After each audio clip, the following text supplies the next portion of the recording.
Welcome to the deep dive. So today we're tackling a really important piece of legislation, the Labor Act of Nepal, the one from 2074. That's right. We've got a pretty detailed legal overview here, and our mission really is just to pull out the key stuff, what you really need to know about labor rights and standards in Nepal. Exactly. Think of it as the highlights reel. We're aiming to cover the big principles, how employment actually works day to day, the workplace rule, Wages, disputes, all that. all of it. Ah. It's meant to be quite comprehensive, so let's try and boil it down. Okay, let's start with the absolute basics, the fundamental principles in the Act. One really big one is minimum labor standards. Mm-hmm. This basically sets a floor, right, for pay, benefits, and any contract trying to dip below that is just void. Yeah, it doesn't count. And it's quite strong on some ethical points, too. It flat out prohibits any kind of forced labor. And illegal child employment, very clear on that. Absolutely unambiguous. And discrimination, too. It's got broad protections, religion, color, sex, caste, tribe, origin. Pretty much anything you could think of. Yeah, and a really key point, equal pay for equal work, regardless of gender. Which is, fundamental for fairness. Mm. And importantly, the Act explicitly gives workers the right to form and join trade unions. Right, so they can organize, have a collective voice. Exactly. That's vital. So how does the Act actually define employment? It lists quite a few types, doesn't it? It does. You've got regular employment, work-based, time-based. Casual, part-time, Yeah. even interns and trainees. Yeah, it seems to cover, well, almost every working arrangement. And to keep things clear, it mandates written contracts. Yes. So the terms, pay, hours, duties, it should all be down in writing. Makes sense. And there's a probation period. Mm-hmm. Up to 6 months maximum. Gives both the employer and employee a chance to, see if it's working out. Okay, let's talk about the actual working conditions, hours, for instance. Right. The standard is 8 hours a day. And 48 hours a week, that's the limit. And you have to get a break at least 30 minutes after 5 continuous hours of work. What about working extra? Overtime. That's regulated too. You can't do more than 24 hours of overtime per week. Okay. And the pay for that has to be 1.5 times your normal rate. 1.5 times. Got it. Protects against overwork and ensures fair pay. What about time off, leave, and holidays? Quite a bit, actually. There's the weekly day off, naturally. Yeah. Then public holidays. 13 for men, 14 for women. Interesting distinction there. Yeah. Plus annual leave and sick leave, 12 days paid sick leave per year. And there's leave for big life events, too. Definitely. Maternity leave is 14 weeks, fully paid. Paternity leave is 15 days, also paid.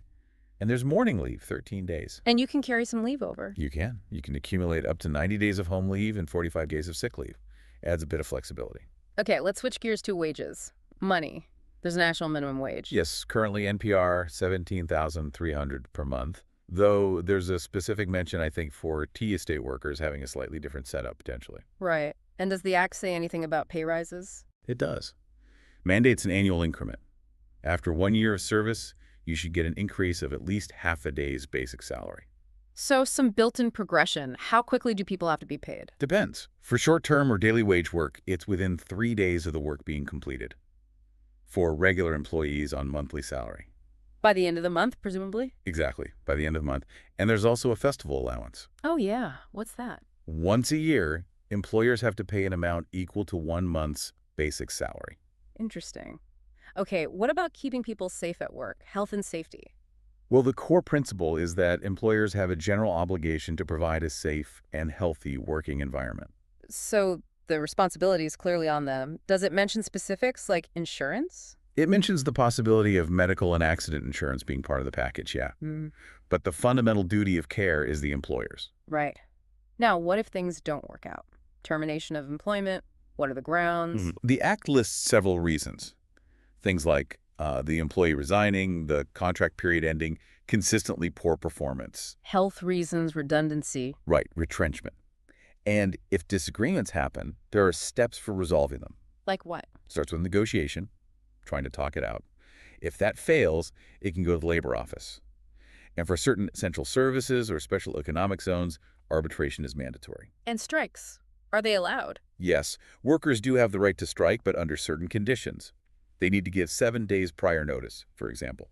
It's a tool for collective bargaining, but regulated. Okay, nearly there. Just a couple of other quick points. Who does this act actually apply to? It's pretty broad. Most industries, enterprises, businesses. Uh, But there are exceptions. Civil servants, army personnel, police, they fall under different rules. gotcha. And it touches on Social Security. Briefly, yes, it mentions the inclusion of Social Security schemes, things like medical care, accident cover, dependent support, old age protection. It ties into that broader system. And finally, does it have teeth? Are there penalties for breaking the Oh, rules? yes. The Act includes sanctions, fines, even imprisonment in some cases for violations. Okay, so summing up, the Labor Act 2074 really sets out a comprehensive framework for employment in Nepal. Absolutely. Big focus on worker rights, ensuring fair conditions, and providing clear ways to handle wages, leave, safety, and disputes. It really covers a lot of ground. So here's something to maybe leave our listeners thinking about. Mm. With such detailed regulations aiming to protect workers, how might that landscape influence, say, economic development or decisions about foreign investment in Nepal? It's always that balance, isn't it? It certainly